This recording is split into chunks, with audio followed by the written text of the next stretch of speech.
জানো, সূর্য ডোবার এই মুহূর্তটা আমার ভীষণ প্রিয়, কিন্তু আজকে এটা আরও সুন্দর লাগছে।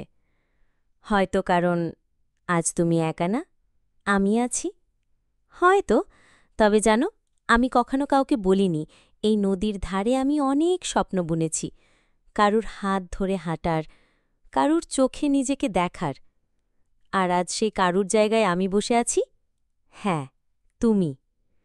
কিন্তু ভয়ও লাগছে, যদি একদিন তুমি হারিয়ে যাও। হারিয়ে যাওয়ার মতো মানুষ আমি নই। আমি আসি থাকতেই, তোমার সকাল, দুপুর, রাত, প্রতিটা নিঃশ্বাসে। তুমি সবসময় এমন কথা বলো যেন সিনেমার নায়ক। নায়ক তো তুমি, আমি শুধু তোমার গল্পের সেই মানুষ যে প্রতিটা দৃশ্যে তোমাকে হাসাতে চাই। তুমি কি সত্যি আমাকে এত ভালোবাসো, নাকি এটা কেবল এই মুহূর্তের অনুভূতি? ভালোবাসি বললে কম বলা হবে। তোমাকে ছাড়া আমার পৃথিবী কল্পনাই করতে পারি না। তোমার রাগ, অভিমান, হাসি সব কিছু আমার প্রিয়। জানো, আমি সবসময় ভয় পেতাম কারুর উপর পুরো ভরসা করতে, কিন্তু তোমার সাথে থাকলে মনে হয় আমি নিরাপদ।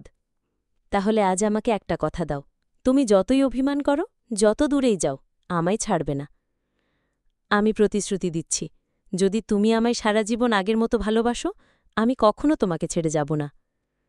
তাহলে ঠিক হলো, আজ থেকেই নদীর ধারে শুধু সূর্যাস্ত না, আমাদের ভালোবাসার গল্পও থাকবে।